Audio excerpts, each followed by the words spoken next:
उत्तर प्रदेश का अब तक का सबसे बड़ा एक्सप्रेसवे बनकर तैयार हो गया है। पूर्वांचल एक्सप्रेसवे के निर्माण के साथ ही प्रदेश के पूर्वी शहर, प्रदेश की राजधानी के साथ साथ अन्य एक्सप्रेसवे के माध्यम से देश की राजधानी से जुड़ जाएगी।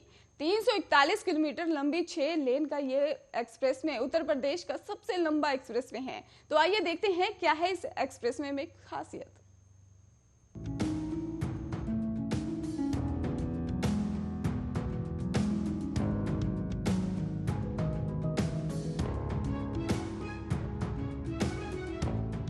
यूपी के लोगों को पूर्वांचल एक्सप्रेसवे का तोहफा मिल गया है। प्रधानमंत्री नरेंद्र मोदी ने पूर्वांचल एक्सप्रेसवे का उद्घाटन करा। करीब 341 किलोमीटर लंबा एक्सप्रेसवे पूर्वी और पश्चिमी यूपी को जोड़ेगा। एक्सप्रेसवे लखनऊ के चांद तराई से शुरू होगा और गाजीपुर तक पहुंचेगा। इसे बनाने में 22,497 करोड़ रुपए का खर्चा आया है। ये एक्सप्रेसवे 9 जिलों लखनऊ, बाराबंकी, अमेठी, अयोध्या, सुल्तानपुर, अंबेडकर नगर, आजमगढ़, मऊ और गाजीपुर से होकर निकलेगा। प्रधानमंत्री मोदी ने जुलाई 2018 में आजमगढ़ से इसकी आधारशिला रखी थी। पूर्वांचल एक्सप्रेसवे लखनऊ के चांदतराय गांव से शुरू होगा, जो गाजीपुर में NH 31 पर स्थित है। हदरिया गांव पर खत्म होगा। ये गांव यूपी बिहार बॉर्डर से 18 किलोमीटर पहले पड़ता है। ये एक्सप्रेसवे अभी 6 लेन का बनाया गया है, जिसे भविष्य में 8 लेन भी किया जा सकता है।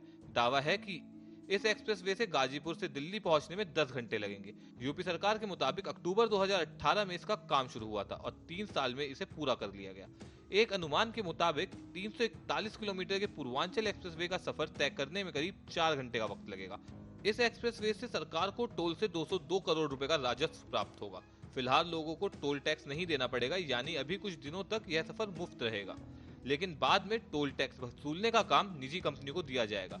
यह कंपनी जल्द ही प्रति किलोमीटर के हिसाब से टोल की दरें तय करेंगी और इसके बाद टोल बूथ पर टोल लगेगा। माना जा रहा है कि इसकी दरें लखनऊ आगरा एक्सप्रेसवे की दरों के आसपास ही रखी जाएंगी। इस एक्सप्रेसवे पर 18 फ्लाईओवर, 7 रेलवे ओवरब्रिज, 7 बड़े पुल, 104 छोटे पुल, 13 इंटरचेंज, 5 रैंप प्लाजा, 271 अंडरपास और 525 पुलियों का निर्माण कराया गया है। तो आइए आपको बताते हैं पूर्वांचल एक्सप्रेसवे की खासियत। पूर्वांचल एक्सप्रेसवे से गाजीपुर से दिल्ली पहुंचने में मात्र 10 घंटे लगेंगे। राजधानी से पूर्वांचल के आखिरी छोर तक सीधी कनेक्टिविटी हो जाएगी। पूर्वांचल एक्सप्रेसवे से खेती किसानी के लिए कारोबार के नए रास्ते खुलेंगे। सब्जी और दुग्ध व्यवसाय को एक्सप्रेसवे से फायदा होगा। गाजीपुर से बिहार को जोड़ने के प्रस्ताव पर भी काम चल रहा है। फिलहाल लोगों को टोल टैक्स भी नहीं देना पड़ेगा।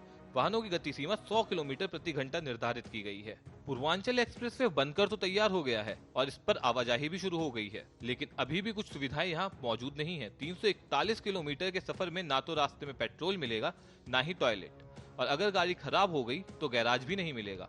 इतना ही नहीं, खाने पीने की भी व्यवस्था अभी नहीं हुई है। हालांकि सरकार का कहना है कि इनके इंतजाम किए जा रहे हैं। UPEIDA का कहना है कि एक्सप्रेसवे पर 8 जगहों पर फ्यूल पंप और 4 जगहों पर CNG स्टेशन बनाए जाने हैं। इस एक्सप्रेसवे पर लड़ाकू विमान भी उतारे जा सकेंगे। इसके लिए सुल्तानपुर से 3.2 किलोमीटर लंबी और 34 मीटर चौड़ी हवाई पट्टी भी तैयार की गई है। जरूरत पड़ने पर वायुसेना एक एक्सप्रेस वे का इस्तेमाल लैंडिंग और उड़ान भरने के लिए कर सकती है। अयोध्या से शुरू हुआ चुनावी दांव अब पूर्वांचल एक्सप्रेस वे तक पहुंच गया है और यही वजह है कि पूर्वांचल की सियासी बिसात अब भी गोटियां बिछाने लगी हैं। 20 अक्टूबर को प्रधानमंत्री नरेंद्र मोदी ने मुख्यमंत्री योगी आदित्यनाथ के साथ कुशीनगर इंटरनेशनल एयरपोर्ट की सौगात देकर विकास के नाम पर पूर्वांचल की सियासी चौसर पर मजबूत पासा फेंका था। अब पूर्वांचल एक्सप्रेसवे इसी कड़ी में दूसरा बड़ा दांव माना जा रहा है। दरअसल तमाम पार्टियां अपनी सियासी पैतरे से पूर्वांचल को साधने की जुगत में हैं, लेकिन पूर्वांचल एक्सप्रेसवे के दांव से बीजेपी विरोधियों पर भारी पड़ सकती है। 2022 का मुद्दा क्या होगा, ये उत्तर प्रदेश के पूर्वांचल ने लगभग सेट कर दिया है।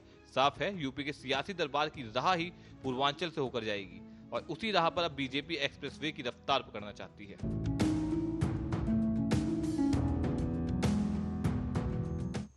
खबरों का सिलसिला लगातार जारी है। आप जुड़े रहिए आर्या न्यूज के साथ।